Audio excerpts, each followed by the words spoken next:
All right, let's go. I am going to make a video with my very good friend, Pandom. Hey, Pandom. Hey everyone, how are we? How you We're, doing, Chad? I'm fine. This is great because well, I get to find out what's going to happen tomorrow. So what's going to happen tomorrow? Anything important? Anything exciting? I think the way it works is if when you record something gets announced the next day, right? That's Yeah, usually how it yeah. happens. That's how it happens. Okay, so Yeah. so And so and the fact that it's the future. So I can tell you about an hour's time that FFG will release something. yeah. And then in 12 hours time you'll find out. I can't wait to see what that is. So Pandom, if you couldn't tell from the amazing accent, is not from Michigan. He's in Australia, so he Upside down. is yeah upside down. The toilet's flushed the other way. The Simpsons have ruined your continent with bullfrogs, right? Okay, Exactly. and yeah, so Pandom has the thankless job of tirelessly working at our Discord server, keeping it safe while we all sleep over here. Uh, it's a really tough job, isn't it? I mean that server. Whew, Oof, I tell you, put some grey hairs on my head. That's yeah, why I'm bald on the yeah, sides, right? yeah, yeah, Yeah. yeah. And Yeah. I have That being I have the said, exact opposite thing going. I've got your hair, Because we're that's in what it is. Australia, right? Like you're. Exactly.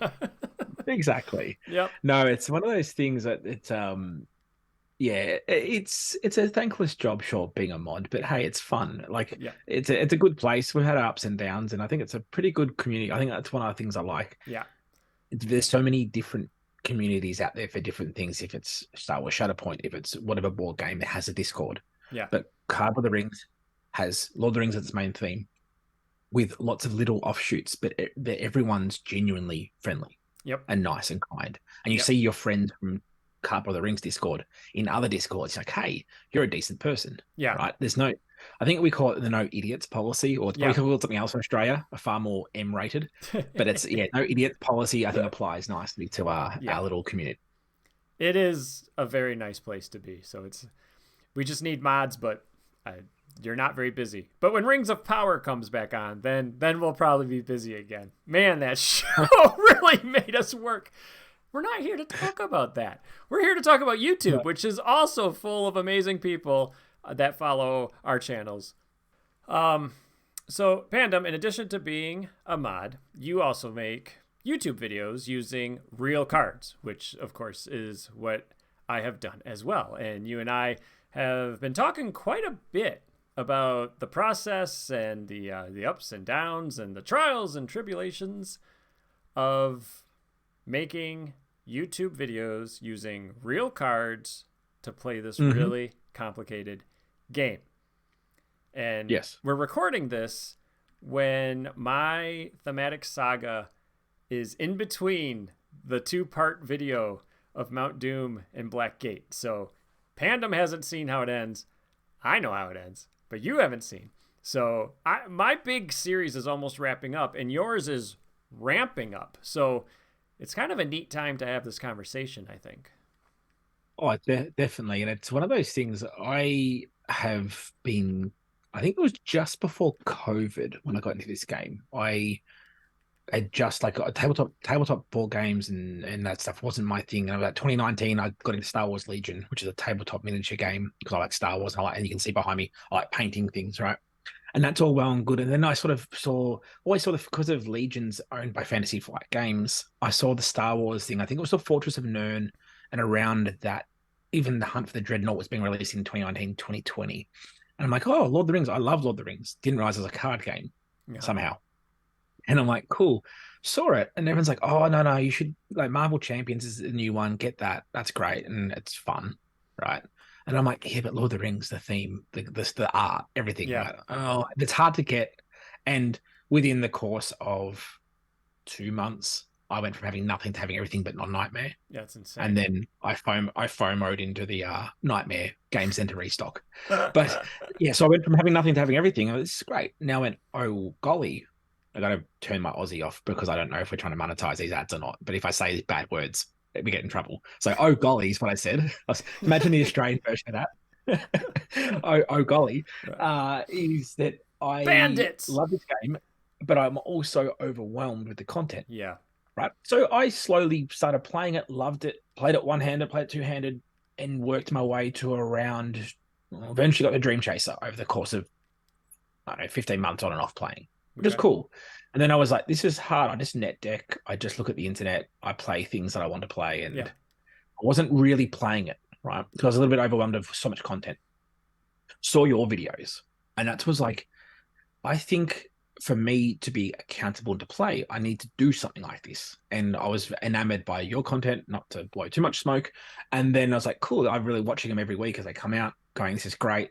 I can see how you approach things strategically, how you approach things. Maybe this is something I should do. And fast forward a little bit of time, I decided to pull the trigger and start this. With the difference being, I'm a sicko that wants to play two-handed, Two-handed. being, and that's fine. Not a sicko, but it's fine if you play two-handed. But the cognitive load is what is different, right? And it's really good because there's a lot of things that you can't display: sentinel, ranged, Yep. card bleeding between two hands. Which maybe thought, oh, I reckon there's a space for this here. Oh, And definitely.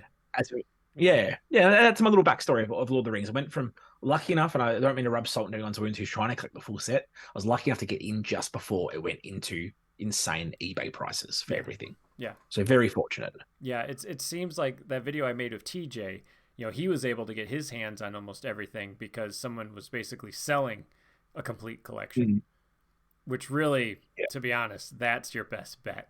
Like if you want to go full bore at this point in time and get all the content you can, just wait for someone to sell their entire collection and just know you're going to have to plop down a big wad of cash to get it, but you'll have it. I mean, I think as well, if someone's selling a full collection, and this goes on my logic of fairness, and I'm not here to profit. You're not buying these cards to profit off them, right? That's leave that for the collector arts or the Gen Con versions, right? The Gimlis. But I think if someone's selling a whole set, and you buy a whole set, that's great. Not breaking it up, great. They shouldn't be charging $200 for the Fortress of Nern expansion in a complete set. No. It should be a complete set for like, what is it, $2,000 roughly is what a complete set goes for, whatever the price is, right? They shouldn't be charging $400 for the one pack. Wainwright as an example, or the one with Galadriel in it, right? Even Stuart Fear is a good popular one that's out of print.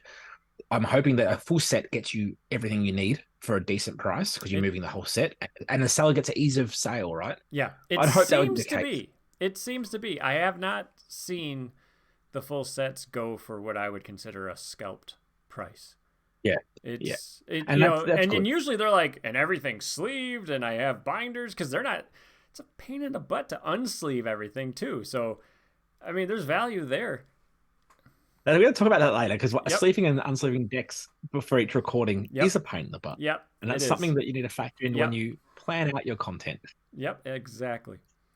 So, so that I didn't know we were going to talk about that, but it's good to say. Yeah. If you're wanting to do a deep dive into the game, full sets, try just watch eBay, watch the marketplaces, join the Facebook group.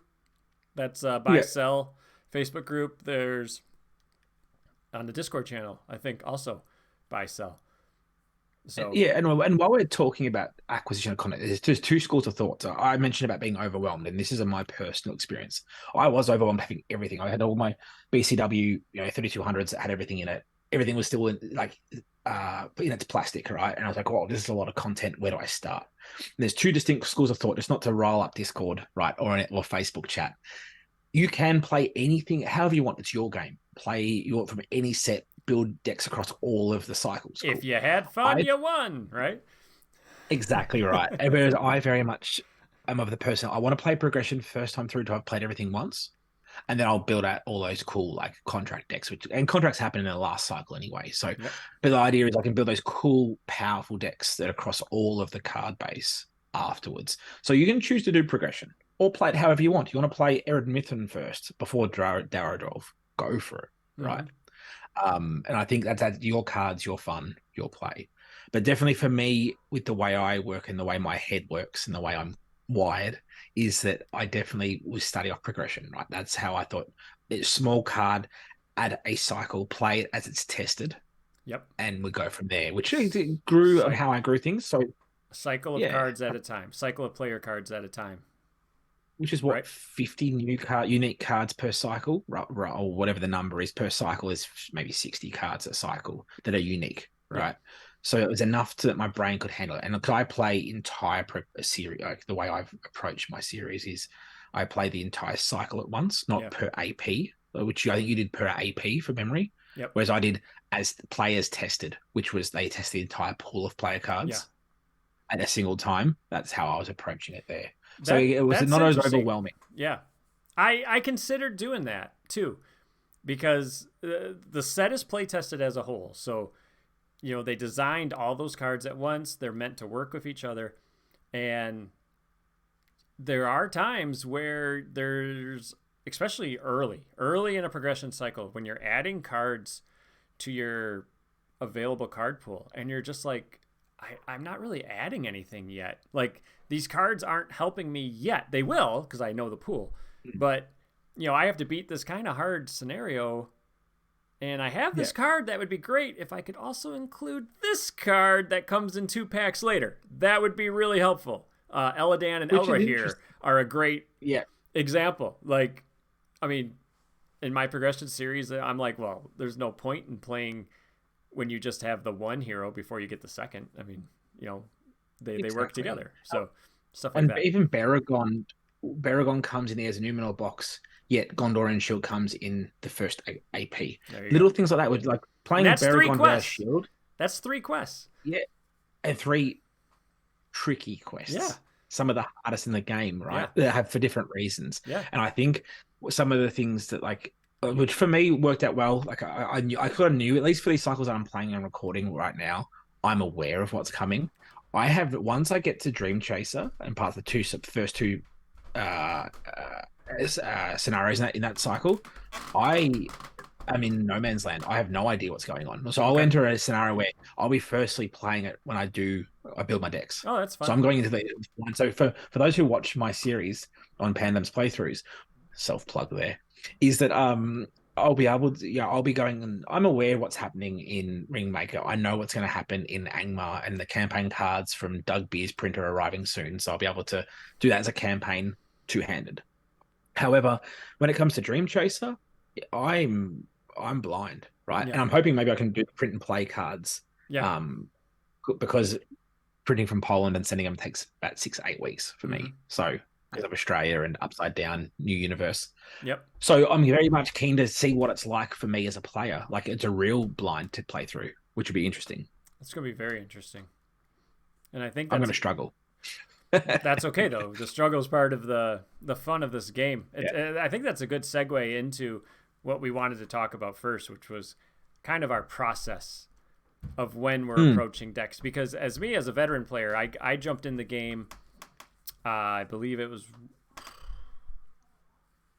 I want to say, right towards the end of the Ringmaker cycle. Because that's yeah. Okay.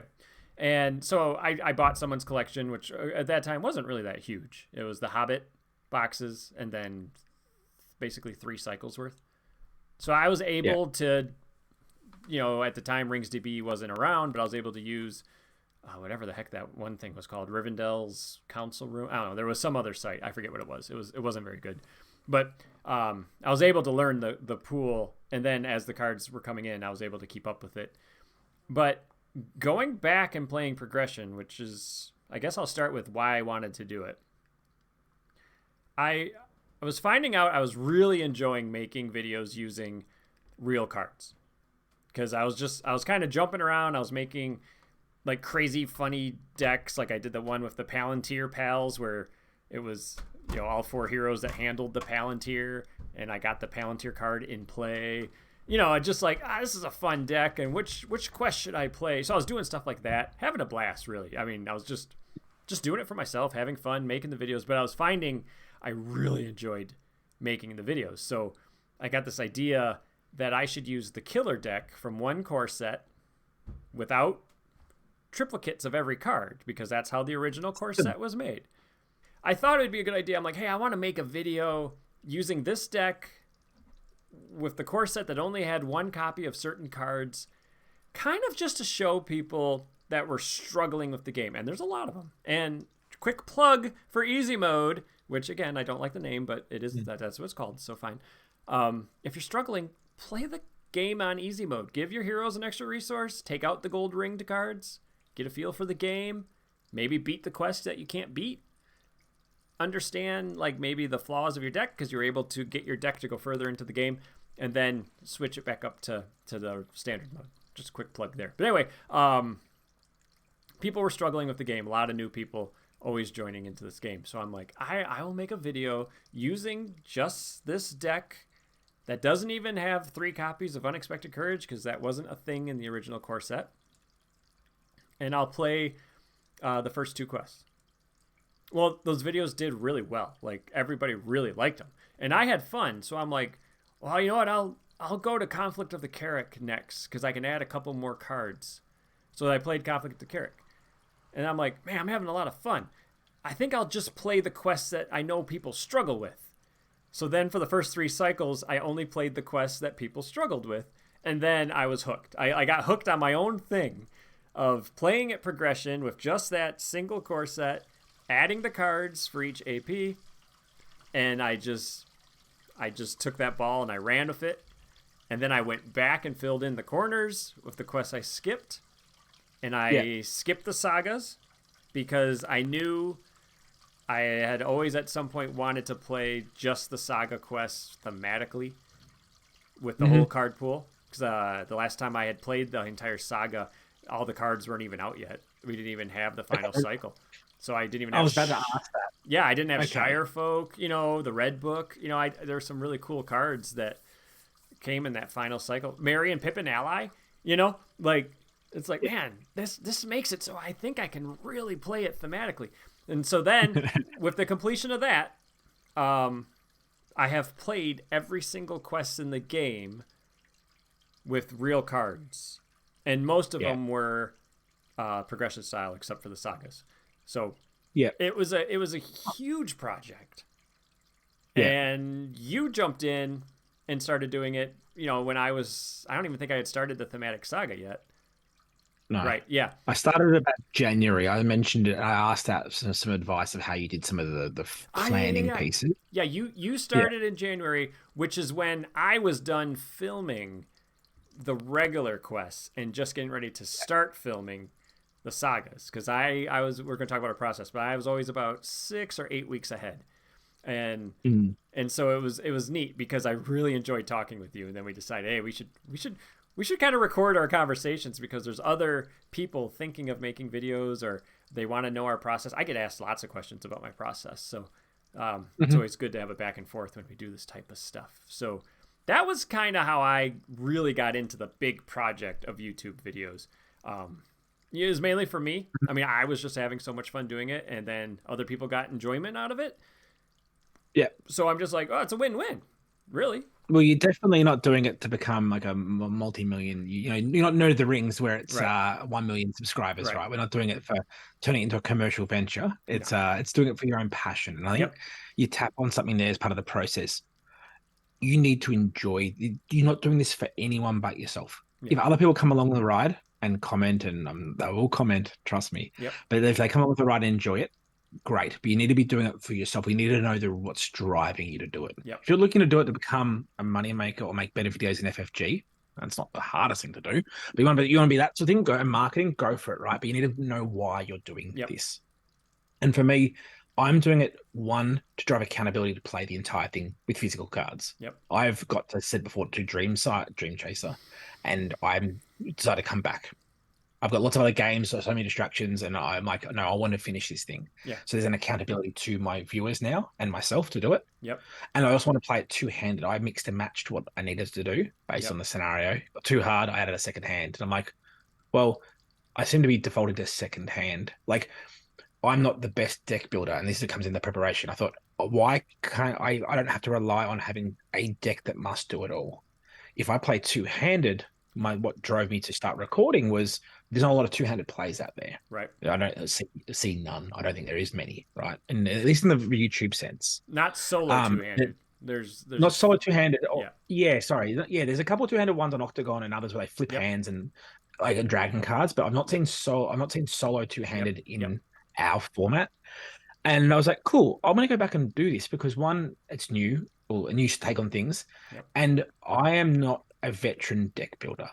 I've always gone, oh, I know the combos and I see them and I take creative liberties from other decks, but I don't have to be perfect with my deck. You in a single core series, a single handed, have to be better than the average. You Yeah. need to quest, defend, and attack or jank your way through it. Yep. Right. Whereas I can go, I have the core of a working deck, but I can throw in suboptimal cards. I Yes. can throw in, I don't know, a card that's not as desirable, or Right. I can use all the Dunedain marks, not just the good ones, Yeah. right? Yeah. Yeah. And use my pool. And I thought it's a good way to use to know what the pool is. Now, that's what sort of inspired me starting, which influenced my preparation and got me to go, this is a thing. I think I can do this. Yeah. No, you're absolutely right. On the show, a lot of times we will say, this is a good one of. This might be a good one of. And usually when I say that, and I probably should qualify it, one ofs are probably more likely to show up in multiplayer. Like, the assumption would be I have room to stick these one ofs in my deck because I'm playing with another deck that is doing something really well that my deck doesn't so much have to do. So I have that space. It's very hard to put even like 3 extra cards that are just fun into a solo deck if you're playing against a quest with like medium or more difficulty. Yeah, It really is. definitely. It really is And because you could lose so easy in the first rounds if you draw that card and you're like, this was just here for fun and it made me lose, so I'm going to get rid of it and put in unexpected courage. You know, I mean, you're like, I needed a card that would not let me lose. And I think that's another topic to touch on is reducing the dependency of your next hit for. I'll do that. You know, my next hit of unexpected courage or my Right. sneak attack, or Right. there's those cards that you like, or Steward of Gondor, right? Yeah. That's another thing of I wanted to if I had more players, if I have a one of if it comes out, it's a bonus. It's an easier playthrough Yeah. potentially, right? Yeah. The encounter deck says otherwise, Right. but the idea is if it comes out, it's a bit more exciting. Whereas like the rule of thumb around must have it out 3 cards. Be nice to have it out 2 cards. Yeah. If it comes out, it doesn't affect my playthroughs one of. Yeah. And I found that with currently I'm recording the Ringmaker cycle, and I stick with one hand being pretty static for the entire cycle, Makes and one sense. hand being I'll try new things, just because the preparation time to set up the game takes Yeah. a long time and eats into my recording time, Yeah. which we'll touch on. And it's very much I have Heldir, the Lord and Savior Heldir. Yeah, I think heard of him? I've heard of him. Yeah, and he doesn't have access to tactics that deck. It's Galadriel, Heldir, and Celeborn. Yep. Tactics is coming from other hand, Yeah. from Eomer, Yeah. passing the bow of Galadriel across, right? Yeah. A blow of the Galadrim. Yep. And that is like, cool. I don't have to worry about splashing, slonging, doing magic tricks to fish it out and get it on him. Yep. I'll use my other hand.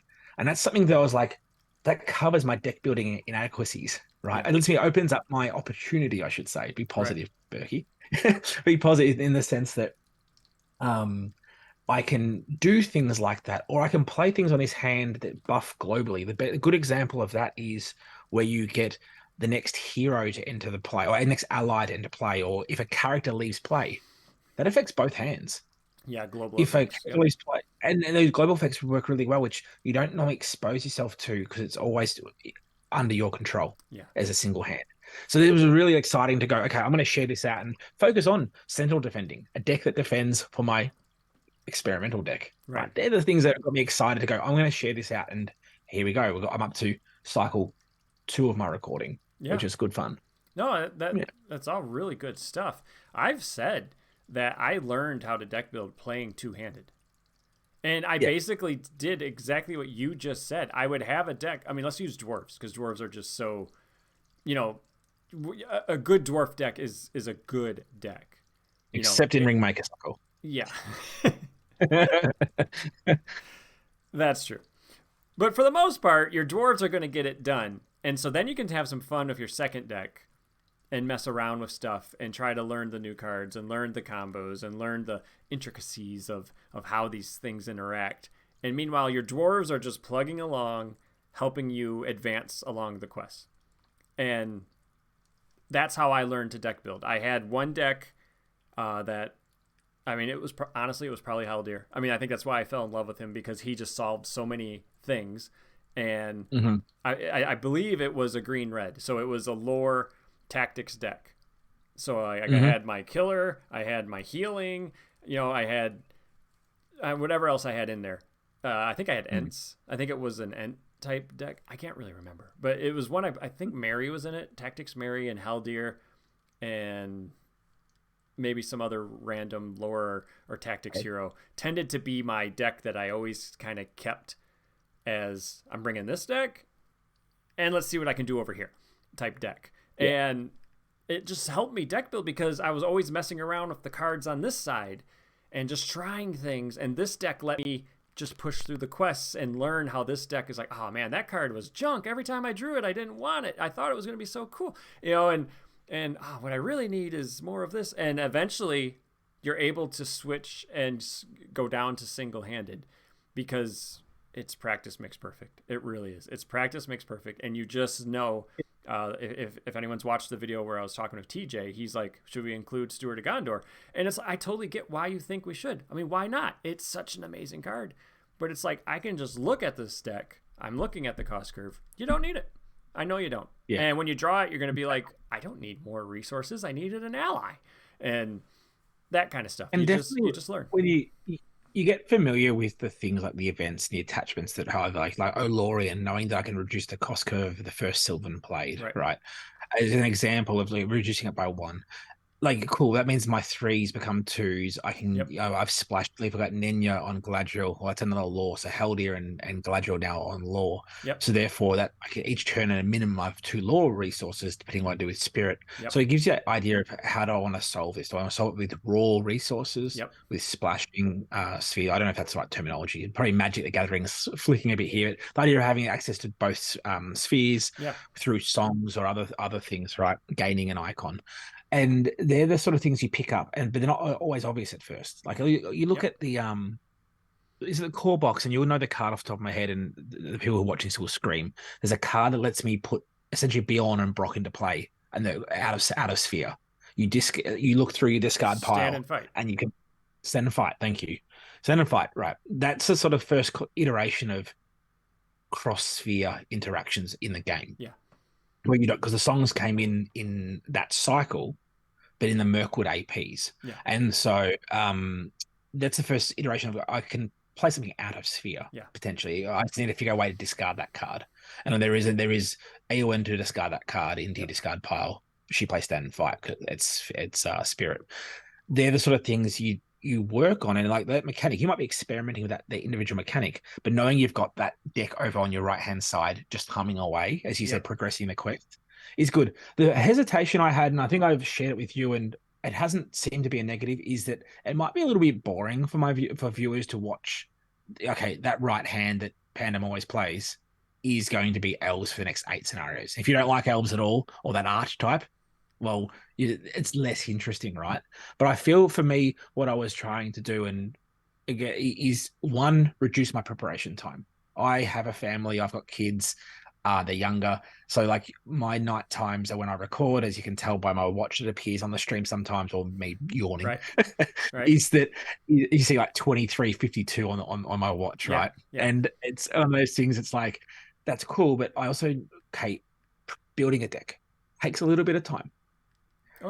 Sleeving that deck. I stopped sleeving there, and I changed sleeves so they're 2 unique colors. If that's the wonderful red sleeves I've got from Club of the Rings, or if that's other ones around my dragon shields that I use, there's a little bit of time.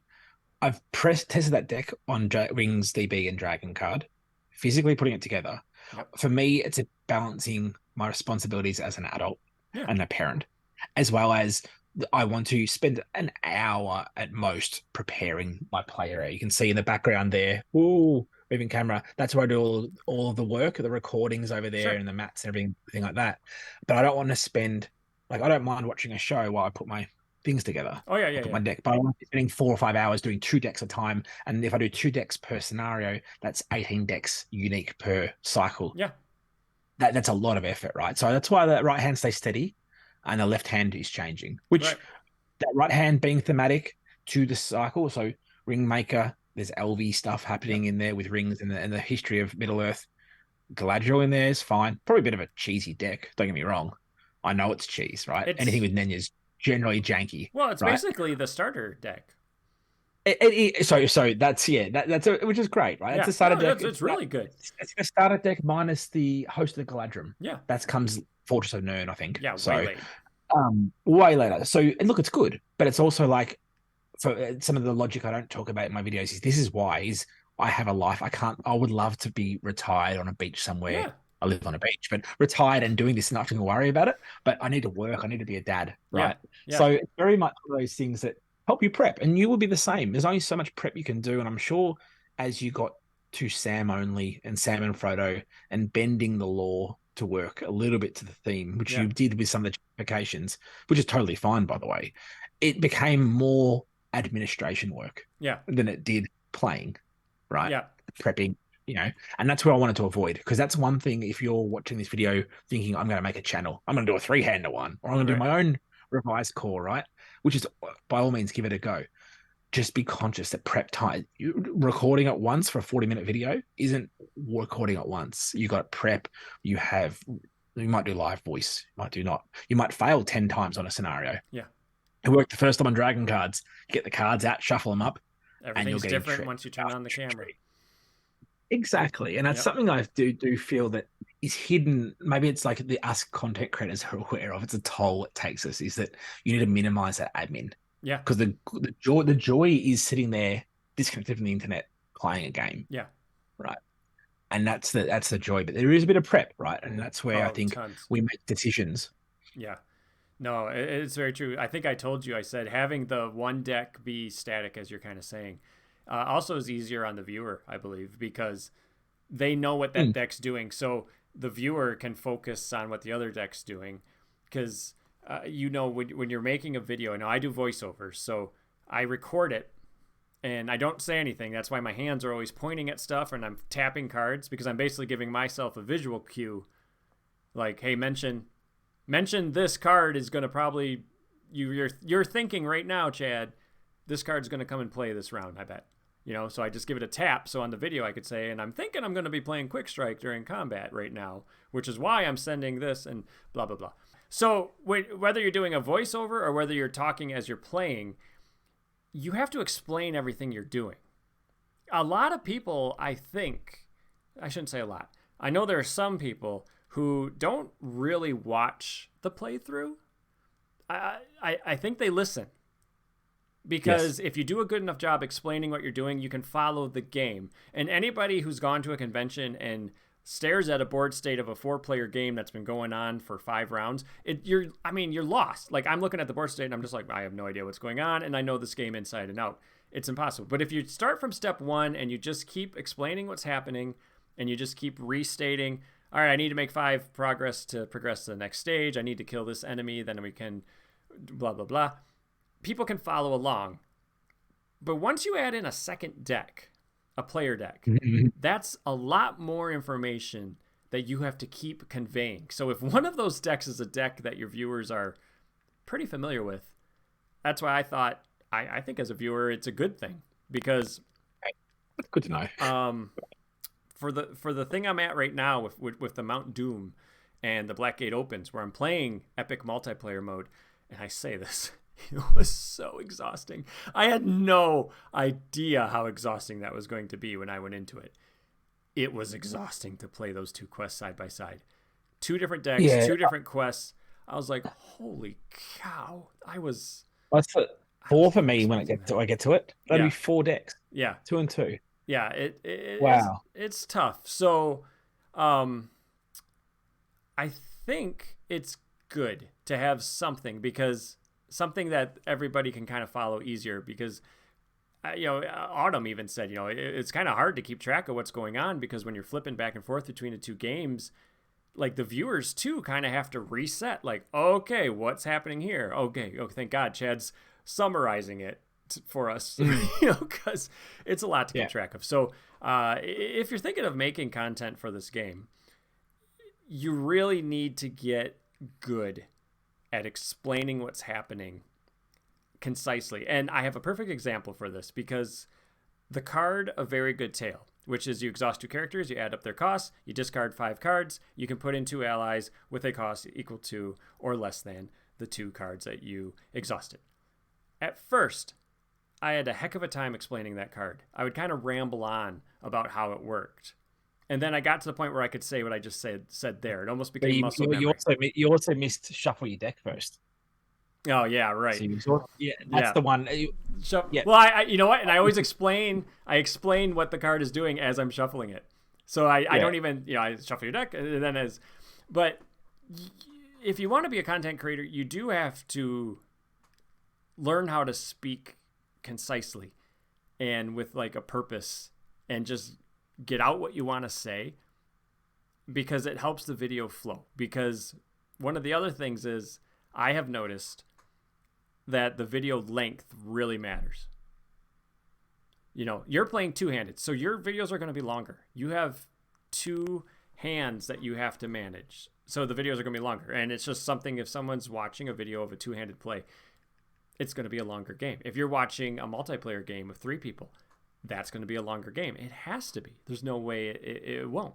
So playing solo, one of the things I realized is, man, if I can keep the videos around 45 minutes or less. I mean, some of the earlier quests were like 25 minutes. I was actually padding the time, like adding stuff in, like, let's do tips and tricks, because this video was only 18 minutes long. But towards the end, I knew they were going to get longer. But luckily, because I had been doing this, I was getting very good at just saying stuff quickly and summarizing too, which was good. Yeah, it's interesting. I think as you speak through, like, as a new player, I didn't jump into your series. I think you were somewhere in, I want to say, 2021. You would have been, 2020? You would have been midway through, right? Yeah. I didn't start there. I started at your first, Dol Guldur era, like, first of the Mirkwood ones. Worked my way through those into Dwarrowdale against. So, and I wasn't watching them. I wasn't binging. I was watching them a little bit, not to get too far ahead. So you don't come into your, I think as your language went from verbose to tightening up, you got familiar with the player cards. I think some of the feedback I got, I asked for feedback in the Discord about layout, map, what works for people, what doesn't work, because I was changing it around. And things like have counters off the bench. I use the active counters, those sort of things. But even you get familiar with the icon of the card. So I'm a little bit hesitant about bringing the wonderful alt art collection from MB Print into my series. Yeah. And then because people may look at familiar and go, cool, that's my Shooter King. Sorry, Shooter Gondor, or that's Stand and Fight, or that's I'm like, okay, there is heroes are fine, I think, to alt art on. Yes. But throwing out, the Steward of Rohan, which is the Steward of Gondor, but like it's reskinned, right? Same sphere. It will throw people off too much. And you're right. I think there's a familiarity where I can go, okay, I'm just going to use Steward of Gondor now. I don't need to read it anymore. Right. Or I'm going to use Haldir. I've played the first time I'll do it, I'll read him out exactly. When I trigger his ability, I'll talk about he's got ranged attack to go adjacent. Or if someone's engaged him, he still can do a ranged attack. But if no one's done a ranged attack, the combat action lets me hit the staging area. Yep. That sort of thing, and that verbosity and explaining on the second time might be, go from a paragraph the first time and read as written to second time paraphrasing, third time I'm using Haldir's ability. Yeah. Right. And I think and Haldir will snipe. Boom. Yep. Exactly. And people, if I jump into your final cycle, I'll be like, a bit like that Pulp Fiction, John Travolta going. Yeah. Right. Going on, because it becomes very fluid. And I think there's a familiarity with who you watch. And I think if you are recording, yes, you have to get good at explaining. And I do good England. Sometimes I mash my own words up, and sometimes I just have enough time in my video to recover that, and I'll just explain it again, or I edit it, right? Yep. Sometimes you see the video jump around too, because I've done a hard chop because it was unnecessary shuffling or whatever, right? Yep. You see that there. You have edits, I have edits, and I think you get better at explaining things. Yeah. And there's familiarity with the pool, and I think that's part of it. There is that I know a mate who drives 50 kilometers, or what's that, 30 miles a day to work. That's 40 minutes in the car. Yeah. Listens to YouTube playthroughs of Magic the Gathering, but through his speakers. Doesn't watch it. You can't watch him driving, but listens to it. And I think our series, you can listen to what's going on. Yep. You might not know the exact card, but you get familiar with, blocking wargs and all those sort of things. Yeah. You know what's coming. Yeah. I do the same thing. Like the first time I play a card, or use an ability is probably better, of a card that's in play for the entire game. I in that game, I'll make sure to. This is what this is doing, but then from that point forward, you know, I summarize what that card is doing. I've already explained it once. You know, if you're following along, I shouldn't have to re-explain it every single time. And yeah, it's really good because it tightens your video up. And this is a long game. Like the games are just long. And even though they only go 7 rounds, 8 rounds, which really isn't much, they're long rounds. There's 8 phases or whatever the heck, you know, if you really count all the phases, and it's just a lot. And there's always a lot to explain. And then the reason, so I used to, so I have a stand that would hold my phone and point it straight down like you showed over there. And I would just record my voice as I was playing. And I found I was making a lot of mistakes, even more than I already do. But I was making more mistakes trying to vocalize what my mind was thinking as I was strategizing. Yes. It was too much. It literally pulls your mind in 3 directions, because your mouth, I mean, it's so obvious, but it's worth saying. Your mouth doesn't work independently of your brain. Like, your brain has to tell your mouth what to say. And when your brain is also strategizing, and it's also trying to think of the best way to say something. You're not just saying words, like, you know, you're not just reading. You're thinking about what you want to say, and then you have to say it. And I don't know about you, but my mind, when I play this game, is working about 3 steps ahead of what I'm actually doing. Like, I'm thinking, and that's, honestly, that's when most mistakes happen. Because I'm playing Daron's runes, but in my mind, I'm thinking, okay, and then I'm going to put this card in play on this character. You know, like, I'm already thinking about what am I going to do, or I want to discard this card out of my hand with the Daron's runes. I haven't even played it yet. I'm currently playing it. So then to also be explaining what Daron's runes is doing while my mind is already thinking about the card I'm probably going to discard out of my hand, and it's just, it was so much easier to just play and then watch the video. And I watch about a minute of the video, and then I stop, I go back, and I record a minute of dialogue. So and I can show, I probably I'll put a graphic up here of just like how the audio looks. Occasionally I can get on a streak where I will record maybe 3 minutes worth of play, because I won't watch it. I'm pretty sure I remember what happens here, and it was all pretty straightforward. So but then I'll get it wrong, and I'll have to like edit, because I'll be like, and then I'm gonna commit Aragorn to the quest, and then I don't. I stop, so and then I thought I committed him. I've always wondered why you were so clean with your explaining. I'm like, you just remember, maybe you've got this big brain. On the topic there, you said about, I can't multitask. I'm a male, first of all, so my wife will agree with me that I can breathe and do one other thing. You got the boxes, right? Your brain is a bunch of boxes. I'm taking something out of this box. This is it. This is the only box I'm interacting with right now. All right. Exactly right. And that's fine. So I put my headphones on, I put on like non-lyrical music, most likely a soundtrack, Lord of the Rings, whatever, right? Ooh, off I go. And I'm in the zone. I get into the zone and block out all noise. I play at nighttime, the kids are asleep. Off I go. Super. I'm in the zone. That works because I can just focus on that current thing. And one hand's hard enough. 2 hands I'm all right with. But I know when it comes to recording, I do YOLO record. So you sound like you do 1 minute chunks. I will record till I find a mistake. And there are times when, if you listen to my recordings, or I need to do a break, I start shuffling because of Mirror of Galadriel shuffle. Right. The 10 cards, shuffle, put it back, right? And then shuffle again. So I fast forward that to 3 speed. So I'll pause and cut the recording and that sort of thing. But I will YOLO record and just go until I make a mistake. So there'll be times where... Are you talking your video recording, or are you talking audio? Oh, sorry, audio. Sorry, I do, like you, I do playthrough recording completely. Yep. Done. Hopefully it's clear, right? A few times I get up to do life, or I need to go in bathroom, so I'll pause the recording. You'll see jumps in the table and that sort of thing.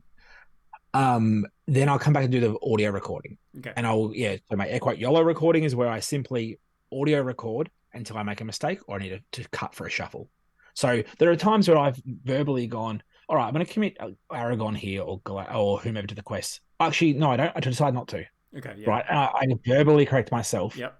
Which plays against being concise and accurate, but I hope my thought process is like sometimes my fingers will touch a card and Yeah. I'm thinking through if I add that two Yeah. extra in or I do three, that too. and I'm like, no. So I've got enough tokens to sink a ship. So I end up Right. putting tokens down properly, and that's one thing. I talk through what I do, and sometimes I get it right most of the time because I remember the rounds. Because Yeah. usually you don't go longer than 5 or 6 rounds, usually, unless it's to catch them all because you get to round 14 Sure. and you haven't found Nagash Yeah, yet. yeah, yeah. He's a good hider. But he's a good hider, yes. But there are definitely times where um playing things like I don't tap the card to exhaust. I know there's some people in Discord that that's heresy and the rest of it. I put tokens on them to exhaust purely for visual control Me too. and to remind me I've done something. Yep. I put the exhaust if I'm questing, like if I'm doing a Glorfindel Light of Valinor quest where I don't exhaust, I put the token on the bottom right hand side of the card. So I've committed him to the quest, but Yeah, I'm yeah, not yeah. actually No, that's smart. exhausted. Center of the card, I do it like that there. And that helps me bit. When I was playing by myself, I just would touch the card and count it up. Yeah. And it's throw countings around. I'm like, I'm slack. What I found is tightening up your voice to communicate well is good. The second of one is tightening up your play style and your play area. Yep. Being neater in your play area. You have to be neat for the camera, and then you're throwing your cards everywhere and doing stuff. You need to be tidier.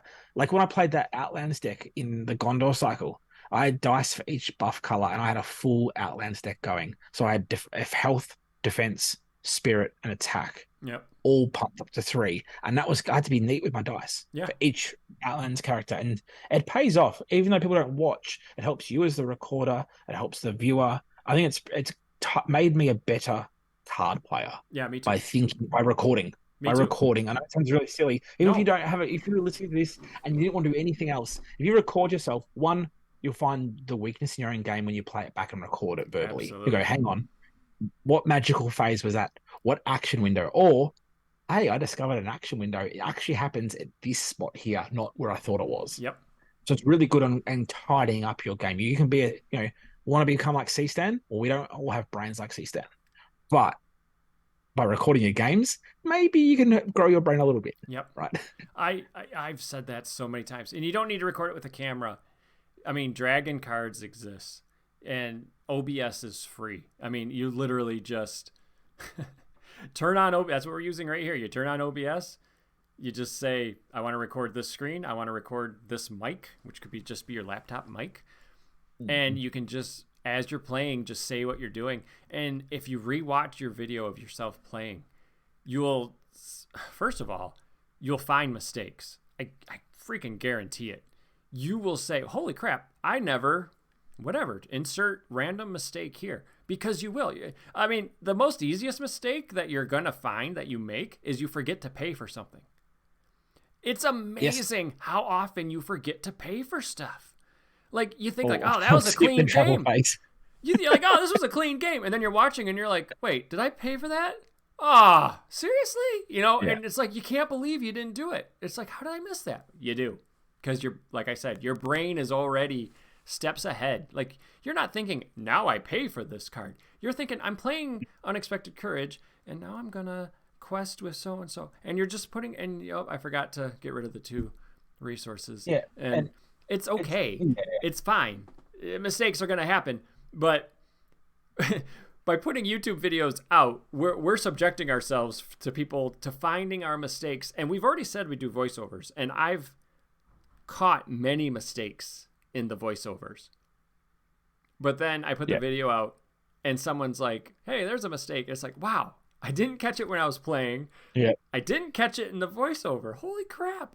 So it's an innocuous question. How did you do this? Like, for example, my most recent video, there's a couple of mistakes. There's terminal mistakes, which are the playthrough's dead, doesn't even go live. Yeah. Sometimes they do slip through where you like, but you can, I had enough board state control. I could handle that. That's fine. Yep. Right. The other ones are like a very good tale. I played a very good tale wrong for a year and a half. Exhaust 2 allies you control. And then discard 5 cards. I never shuffled. Reading the cards becomes a very important thing. Is read the entire card. Understand the punctuation. Right. Exhaust 2 allies you control. 2 shuffle a deck. You have to exhaust those 2 cards to enable you to shuffle a deck. Then you discard 5 cards. Yeah. Not reveal, discard. Yep. You get very better. Good England, Anthony. You get very good at reading the cards and learning discard versus draw or reveal. You learn about those sort of things, and it helps you be a better player. But also, cool, discard the top 5 cards. What plays nicely in a dwarf deck with discarding? Right. Hidden Cave, the Cave. Jemina, right? Yep. And all those sort of things which help you become a better player. So I definitely agree it helps you become a better player. And also things like the other type of mistake, Mark Timmins, who is I believe out of Australia too, having a chat, is like, how did you heal Galadriel? I'm like, oh, well, with the Sylvan Tracker, of course. Right. And what's Galadriel? What's Galadriel? She's not? Noldor, man. She ain't Sylvan. Yeah, she's queen of the Sylvans, but I know by marriage, right? But she's in a Sylvan deck. Yeah. The thing is that didn't change my playthrough because she wasn't running at 2 health damage. She had 1 damage. It was totally fine. So there's also the cosmetic mistakes, which are like that, which helped me improve my read the entire card. Yep. Because there's a lot of our brains are very good at taking gaps in our knowledge and smoothing it over. Yep. Or taking, and that's actually a real thing. We smooth gaps over in what you read, all those other things, and by verbalizing. Exhaust 2 allies you control to shuffle your deck and discard the top 5 cards. Yep.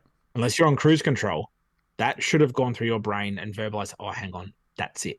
And that was honestly how it worked for me when I played my dwarf deck. I was like, oh, wow. Because normally it doesn't matter unless you're doing something to manipulate your deck. And then it's like, oh, wait, okay. I really need to shuffle my deck. That's in there, so I can't manipulate my deck because that would make that card insane. Or vice versa. I've manipulated my deck. If I shuffle it up, it's my manipulation, right? Yep. Yeah. So the different types of mistakes. So what would happen with me, and a lot of times it was an encounter card, because the quests I'm not as familiar with as the player cards, and that's just because you end up playing a lot of the same quests over and over again because they're good to test a deck against, or they're your favorite. Or or the opposite, you hate that quest, so I don't want to play it. So when I was doing it in my series, I wasn't as familiar with the encounter deck, and I'd play it on dragon cards, and I'd play it with the real cards, and then normally what would happen if I notice a mistake. So let's say an encounter card told me to exhaust a hero, and I exhausted an ally, for an example. Okay. What I would do for my videos is I would go to the point where that treachery was revealed and the board state I had. And I would recreate. So when I'm doing my editing, I leave my game set up on the table. It's done at that point. But most of the game is still pretty much in the same spot it was when I made the mistake. And I just okay, what cards did I have in my hand? Okay, what encounter cards were in the discard pile? That's usually the biggest problem. That's the hardest part, especially if the encounter deck has shuffled since that happened. I have to go through and watch every single card that I've discarded at that. But I recreate everything. I give the encounter deck a shuffle, except for that card I just revealed, because I'm going to reveal it. I give my deck a shuffle, and then I just pick up the game from there. I'm like, everything's still okay, because I'm still revealing this encounter card. I'm just now going to play it correctly. And from this point forward, I don't know what's going to happen. Everything's shuffled. So my cards in hand were the same. So it saved me time. I didn't replay the whole scenario. And I can just go from there. I've questioned this. The sun's changed. I'm going to probably close my blind in a second. Okay, because that's something I questioned about one of the players to catch an orc. You do a lot of setup first, and it gets worse with later scenarios, I believe, where you put the Magash card aside and the bodyguard. You would then shuffle your deck, do your mulligans. It's like with Dog Door. You set up your board, then you do the objective things like you split the top 20 into the 2 piles, then put them aside, shuffle them, put them aside. Yep. Then you start. Then you draw your first card, and it's like if I have a bad start, I'm meant to do all of that again. Yeah. And I don't know. So it's like if I was to get, and I did die twice or 3 times on my recording. I think it was 6 in the end, where I went back to the full thing and did the full reset. Yeah. And I'm like, I thought about this. Is it a valid playthrough still? How does people sit with that? And I didn't think about resetting my deck to the current state. because Yep. maybe to catch an orc's not the best example, but it's good to hear that others deem it valid. It's Well, good.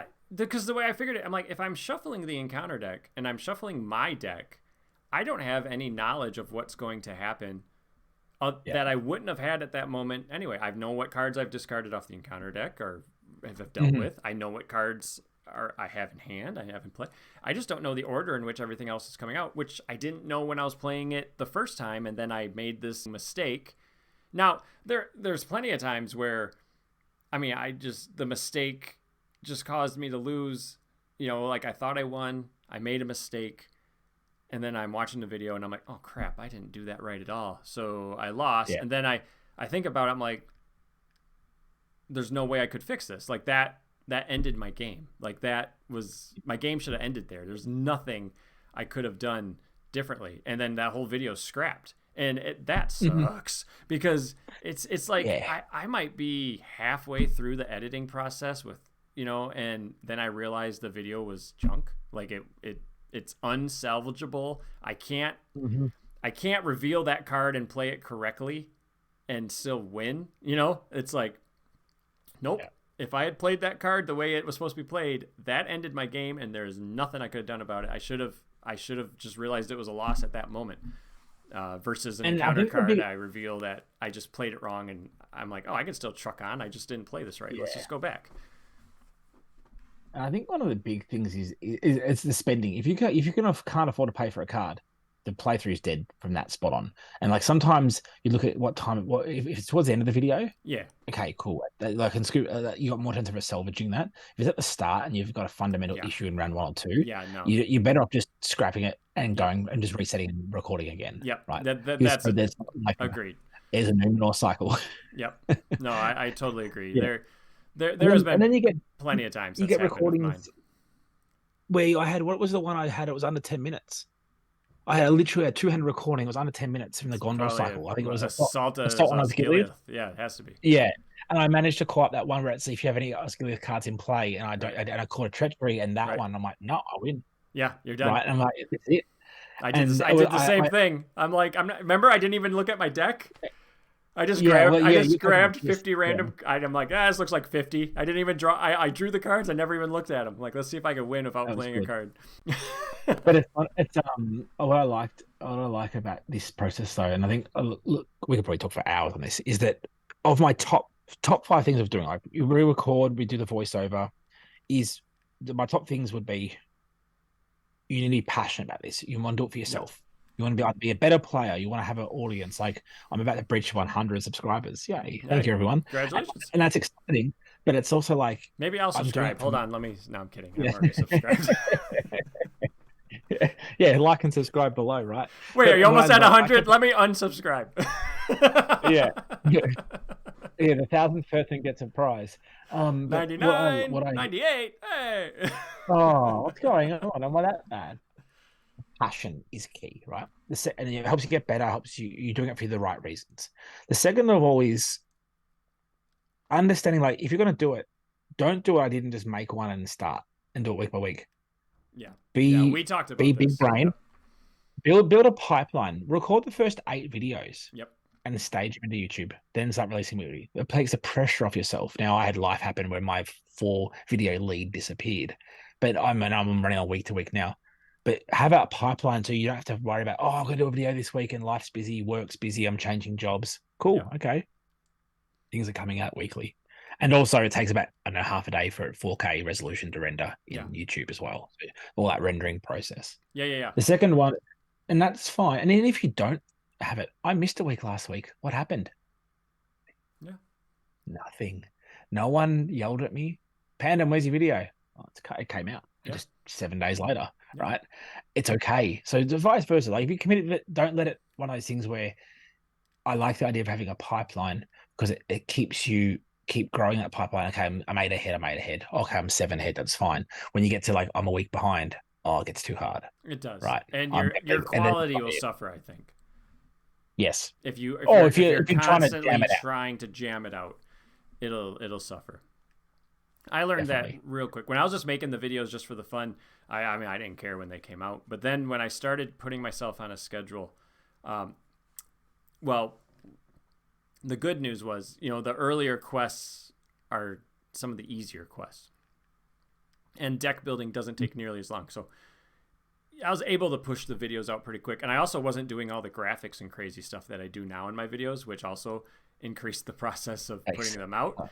So I built this 8-week lead, which was, like you said, it felt great because there was no pressure.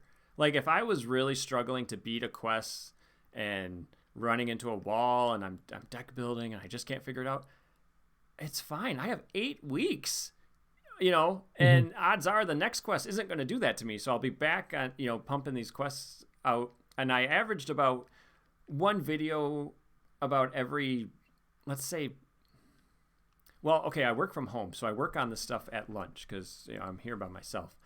So and I take an hour lunch. So every day I would spend an hour working on YouTube video, and I was putting out one video a week.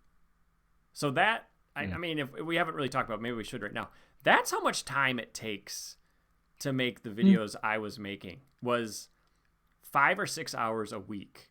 And that includes deck building. So I had to come up with the idea for the deck, test it on dragon cards, modify it to the point where on dragon cards I was winning like 3 out of 5 games was usually my goal. Like if this deck won, was it the first 3? If I played 5 times, did it win 3? And in those games you play fast, you play really, really fast. Okay, now I'm gonna go build the deck, which that takes time, folks. That's why most people don't play with real cards. But what I would do, so I wanted to show, is I have my collection of cards. So it's in one of those big Hobby Lobby wooden cases. Yes, I have 2 of those. But I also had these sleeves like this. And so any card I used in my progression series, I was putting in a sleeve like this. I had 2 of them going. One split, like neutral, lore, spirit. The other one was tactics. What did I leave out? Leadership. And and so I would just throw the cards in their respective sphere area. But when you play progression, you can kind of remember the cards you've used. And so, I mean, I knew I had used this ally. I knew I used Hennemarth, let's say. And okay, I just played a quest, and the deck didn't have lore. Now I'm playing a deck with lore. It has Hennemarth. Okay, I know Hennemarth's in here. I'm gonna go find it. It's very easy to find because I only have like this much lore cards in here. Very easy instead of pulling out my entire collection. And I just kept adding to this. And then what I realized is I'm like, oh, I got Sylvans now, right? I kept all my Sylvan cards together. I built the Sylvan deck, and I'm like, well, I'm not going to break this down into its spheres, because if I want to play Sylvans again, won't I just basically be grabbing almost all these exact same cards? And so I kept all the Sylvans together and the Dwarves together, and so then I could just pull that chunk out and be like, all right, this is like 30 of the 50 cards. Great, boom, that I needed. And so I developed my own system for quickly building the deck, because I saw that becoming a bottleneck in the process. Now, luckily for me, I didn't have to re-sleeve stuff, because all my stuff is in clear sleeves. Yeah. You don't have that luxury. You're playing two-handed. 2 different colors is the right way to go. Yeah, which takes a little bit of time to do. I do something on my lunch break, or if it's a meeting that requires attendance, that like if I'm a passenger. I can't multitask. I honestly can't work. I never do Lord of the Rings stuff during work meetings. Yeah, well, I have. I definitely don't. If anyone from work is watching this, never done it. Well, there's a few times where I've sat there, like I've done it through compliance training, right? Right. And it's one of those things where I'm just sleeving cards. Like I'm sitting there watching the content. I'm just sleeving. You do that hand motion of just doing this, right? Because I'm doing my tick box, but like that takes time. Yeah. It does. Or I watch a Mandalorian. I watch shows, not to sit down in front of a TV and watch it. I'll watch it on my computer, and I'm like maybe organizing things or sleeving content, right? But it adds up, and you definitely. I like the idea of a box at the end of I think I shared a photo on Discord. I think then it inspired you to do the same, which was after the cycle, I broke down my cards by sphere. and show my average sphere weighting of Yeah. across the cycle of cards that I used. And it was pretty even, but it's also like that's all I use BCW folders. So all my stuff are in like my heroes are in folders like this. Okay. All my player cards are in order by type in these. And so it does take some time to put things back. Like a lot of times I thought maybe I go to a Hobby Lobby case. I don't like your similar thing. But it is, yeah, it does take time, but it does help you grow your knowledge of the pool. But I think one of the things that if you are getting into content creating, it takes time. It does. Like you'll get quicker.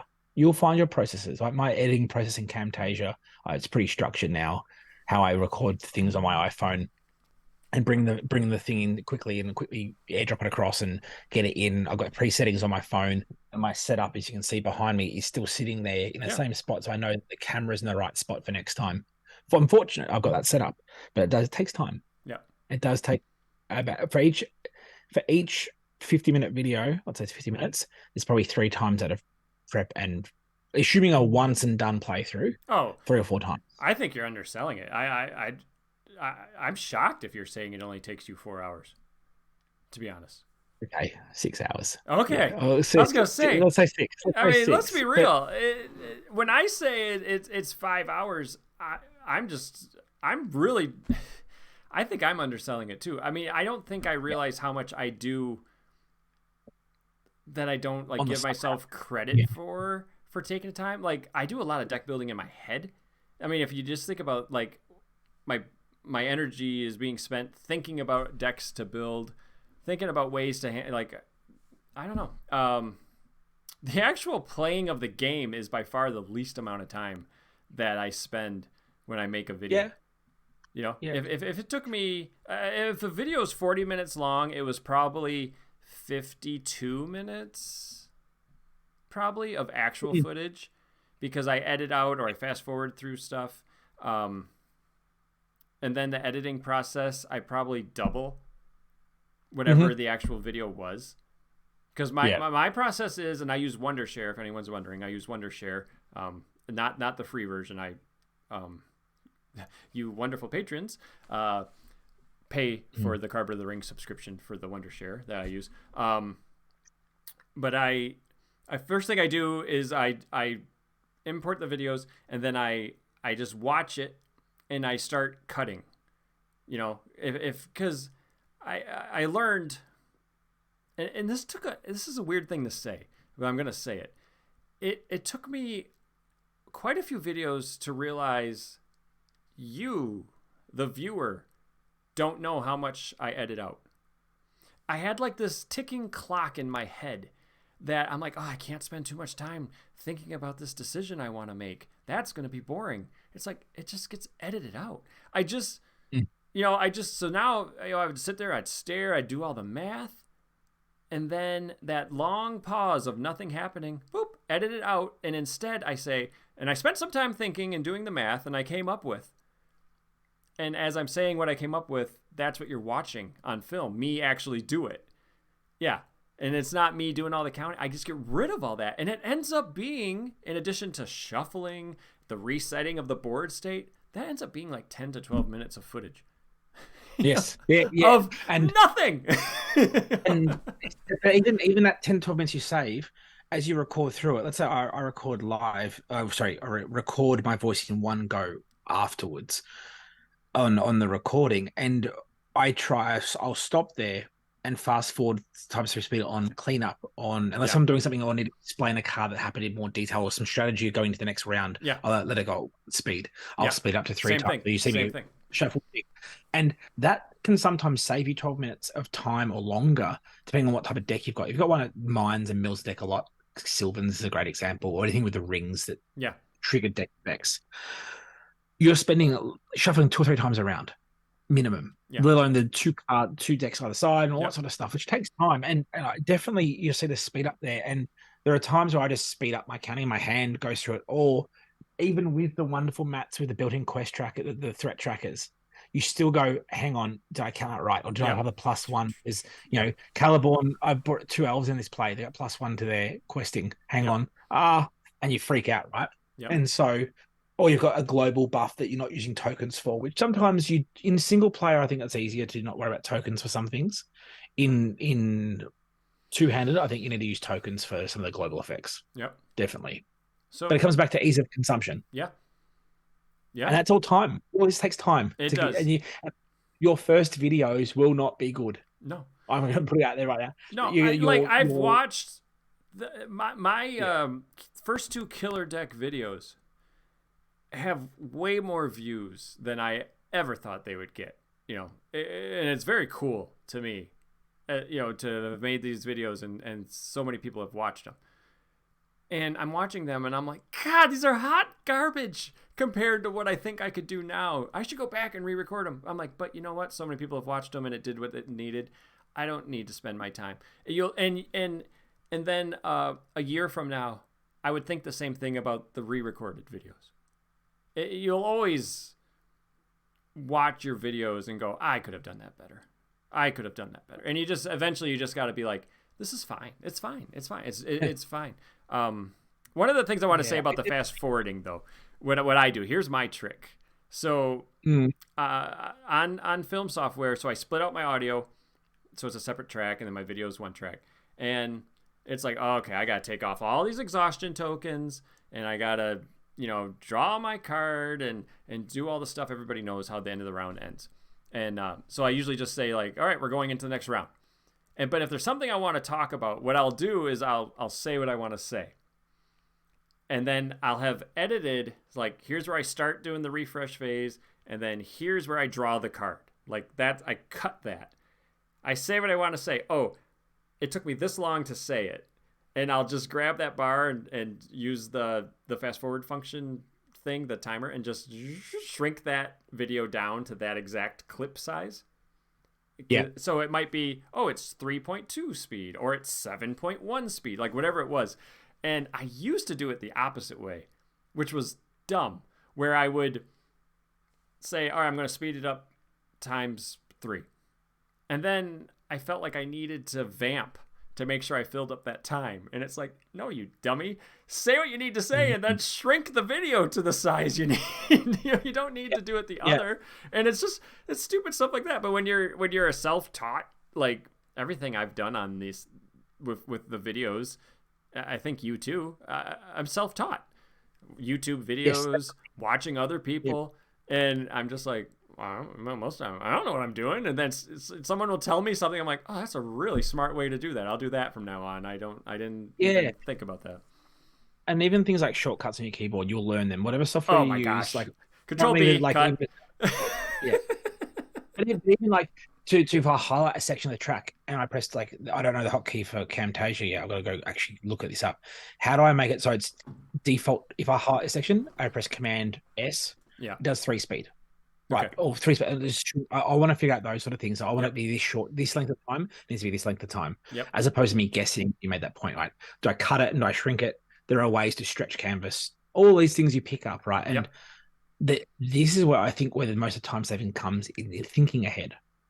So in my case here, static deck, super. One dynamic deck. Minimizes my card thinking time. Getting better at Camtasia or whatever software you use to be quicker. You know that I need to build a intro slide, replace the media, dump the media in, record the audio, cut anything, export it. Exporting will take 40 minutes for a 40 gig video because it's in 4K. And then mine goes up to YouTube in about an hour. It doesn't take long to upload, right? So that's the time, and that happens while I'm doing other things. Like it happens while I can be at work when I upload videos because I always hit export at the end of my day. Like I'll come back downstairs at bedtime and hit export because sometimes it takes an hour, sometimes it takes 3. Like I don't know what the difference is. And the last thing I want to have happen is I hit export and then I realize, oh crap, I need to use my computer. And that's eating up a lot of your CPU when you're exporting a video. And so it's like, I don't want anything else to have to happen to this computer after I hit the export button until it's done. Yeah, definitely. But no, look, it's a great experience and I enjoy making videos. I think the summary is this game is rewarding. This game is satisfying.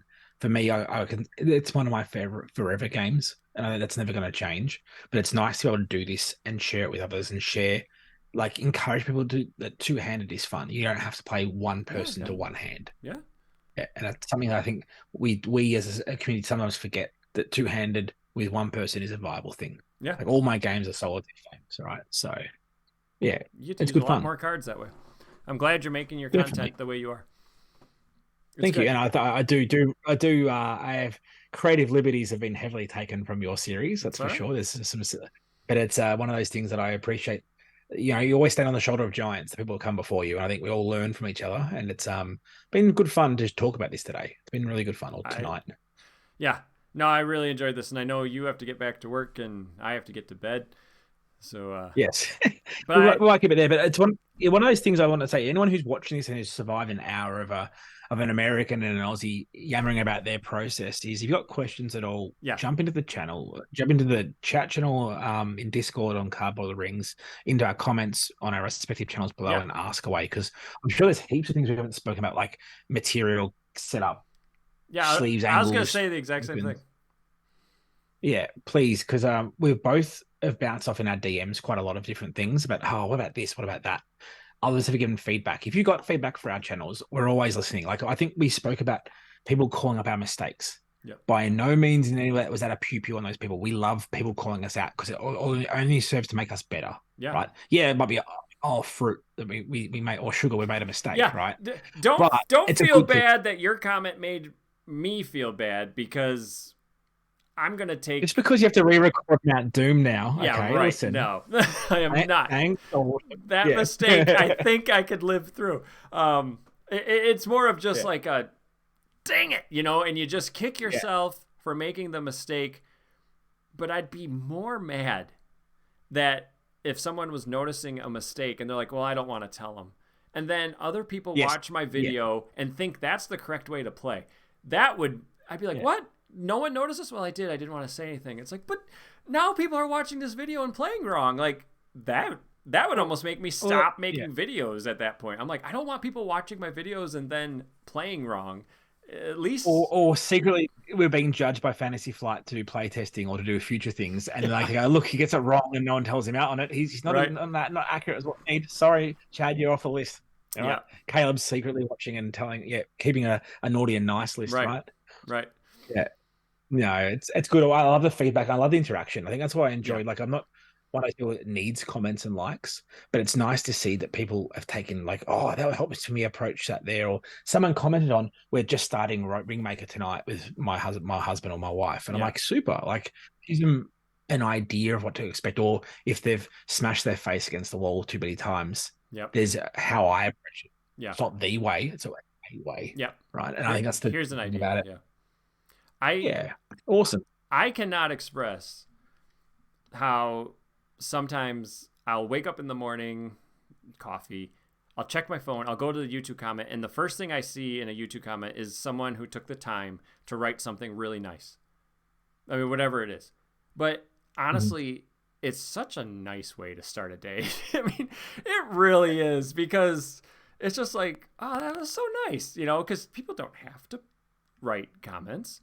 And if you don't, No. okay, that's fine. I don't expect anything, but it's really cool. I mean, it's one of those just, that was nice. I mean, who doesn't like Yeah. getting a compliment, right? And like you said, I'm doing it because it's fun for me. But then to have somebody comment how much they enjoyed it as well, come on, that Yeah. can't be beat. That's good. This community is wonderful. So yeah, I think Pandom, you and I have more to talk about with this kind of Sure. stuff.